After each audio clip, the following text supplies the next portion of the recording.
भारत कृषि प्रधान देश है और जम्मू कश्मीर में भी अधिकांश जगह एग्रीकल्चर लैंड है और इसी वजह से जब बात मास लेवल की आती है तो शिकायतें भी भरपूर हो जाती है।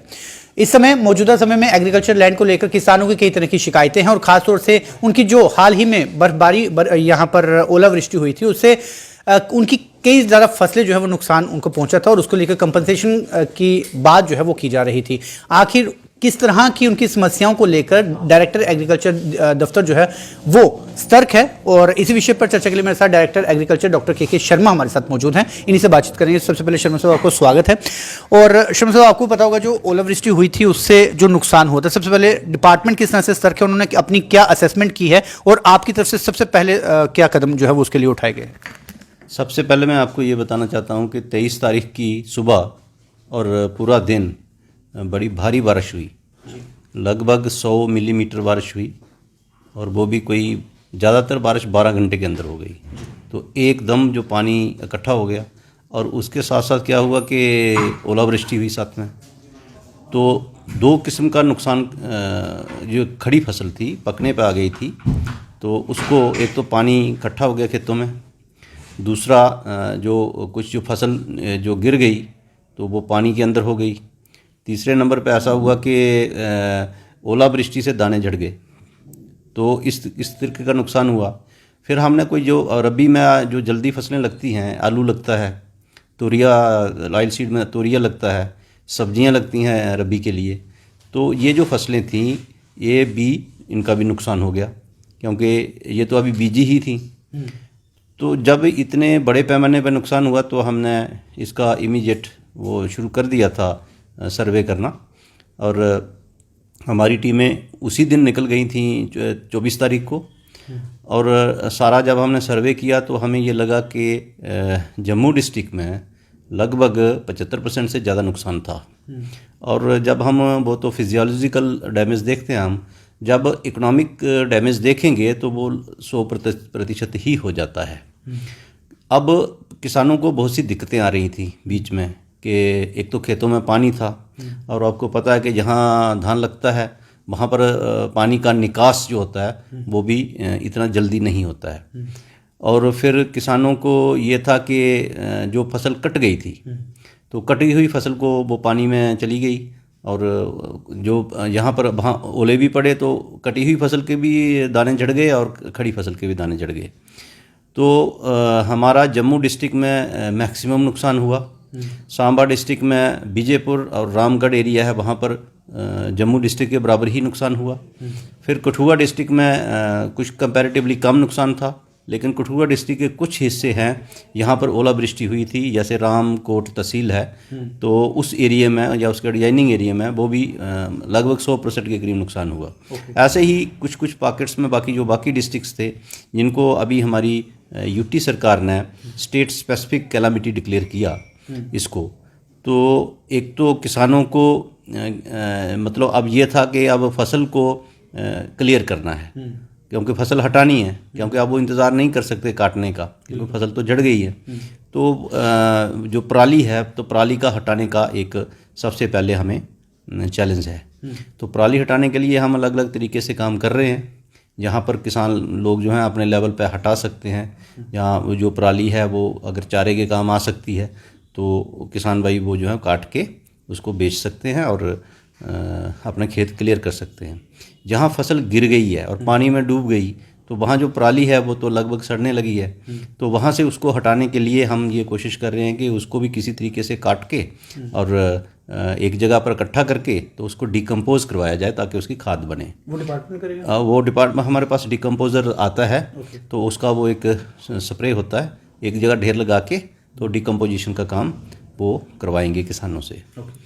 अब एक और चीज़ है कि हम ये जितनी बारिश हुई तो इससे ये बारिश इतना ज़्यादा थी कि हमारा जो आगे का रबी सीज़न है वो एडवांस हो गया, क्योंकि अगले वाली जो फसल लगानी थी हमने इसकी गेहूं की फसल और जो सरसों की फसल है, जब बाकी मटर है, चना है, मसूर है, तो ये जो फसलें हैं, हालांकि बरसीम है, जबी है, तो ये जो फसलें हैं ये भी एडवांस सोइंग हो गई अब, क्योंकि बत्तर आ गया ज़मीन में। और क्योंकि आपको पता है कि जम्मू सूबे में 70% ज़मीन जो है वो रेनफेड है। तो यहाँ पर रबी की सोइंग जो थी वो नवंबर से चलती थी और 20 जनवरी तक एक्सटेंड होती थी।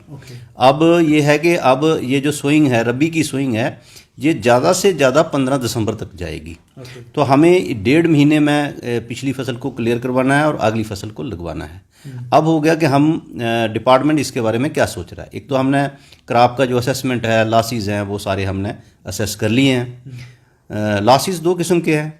किसानों को जो मतलब कंपनसेशन मिलेगी वो 2 किस्म की है। एक तो हमारा कोई 20,000 किसान जो है वो धान का किसान जो है वो उसको इंश्योरेंस है।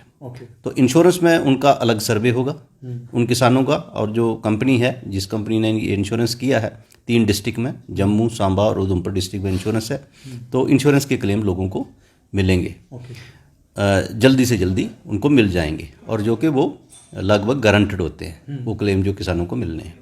अब हो गया जो किसान इंश्योरेंस के दायरे में नहीं है, वो ज़्यादातर वो मेजॉरिटी किसान है, तो उनका भी नुकसान हुआ है। और छोटा किसान है, तो छोटे किसान को मुआवजे के लिए या कंपनसेशन के लिए रेवेन्यू डिपार्टमेंट और एग्रीकल्चर डिपार्टमेंट जो है गांव जाके किसानों की लिस्टें बन रही हैं और असेसमेंट हो रही है।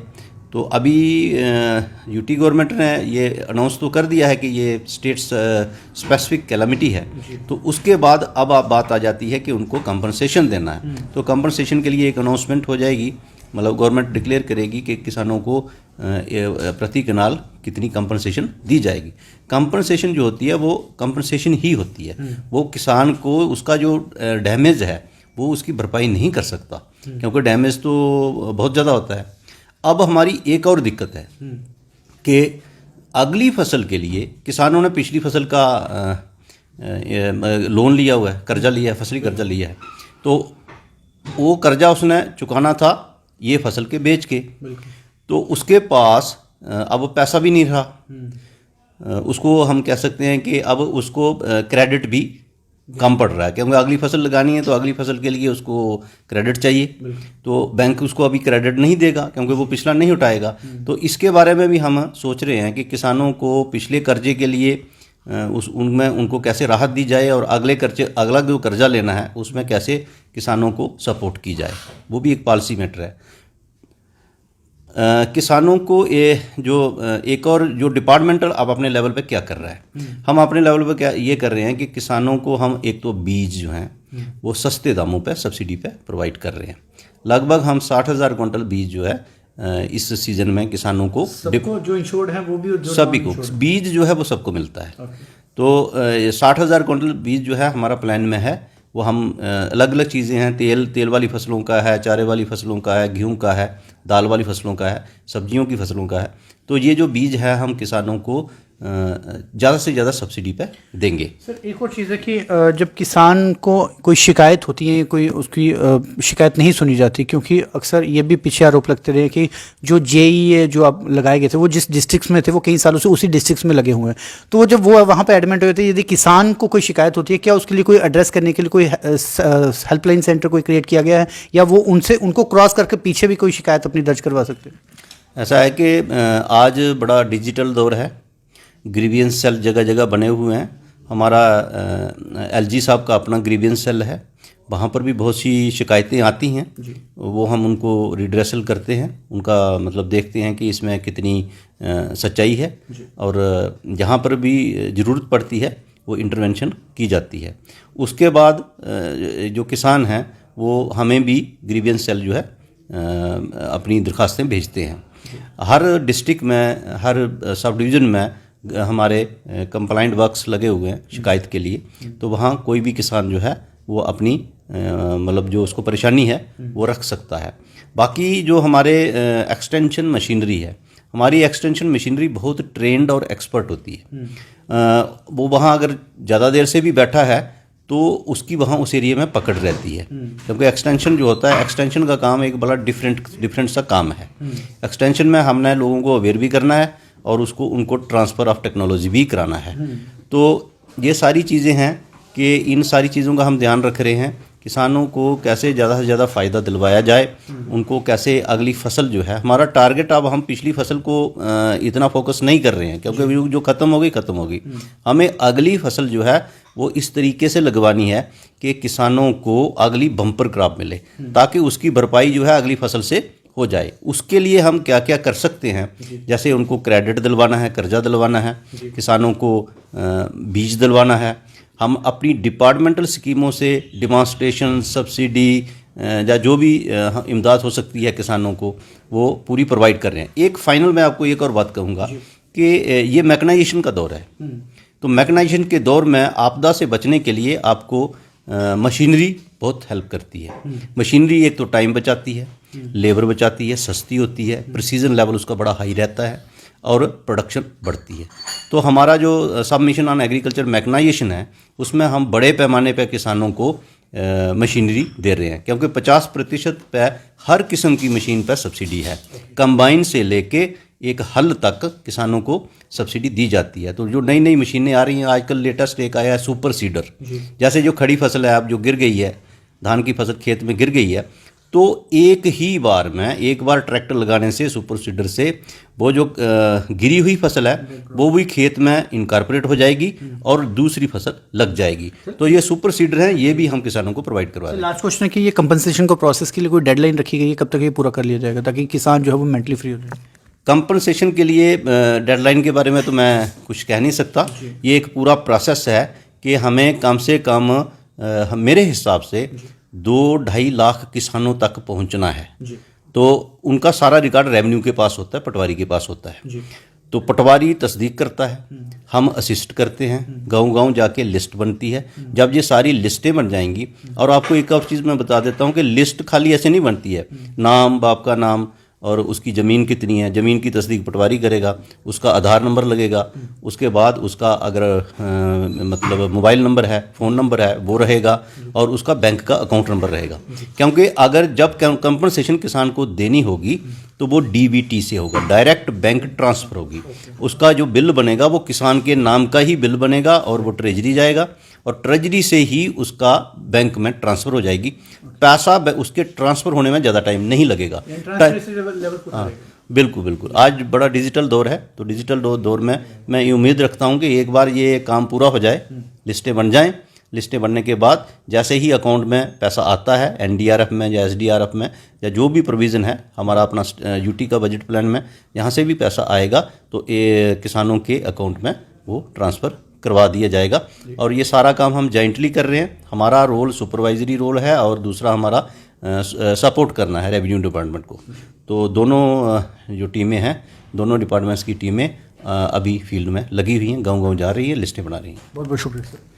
ये थे डायरेक्टर एग्रीकल्चर डॉक्टर के शर्मा, जिन्होंने साफ तौर से बताया कि वैसे तो उम्मीद पर दुनिया कायम है और किसानों को ये उम्मीद जरूर करनी चाहिए कि डायरेक्टर एग्रीकल्चर जो है वो अपनी तरफ से प्रयासरत है, सभी तरह की प्रोसेस जो है वो जारी है ताकि कंपनसेशन जो है वो जल्द से जल्द आप लोगों तक पहुंच पाए। क्योंकि एक सुपरवाइजर एक सिर्फ रोल रहता है एग्रीकल्चर डिपार्टमेंट का, अधिकांश जो है वो रेवेन्यू डिपार्टमेंट का मेजर रोल इसमें है।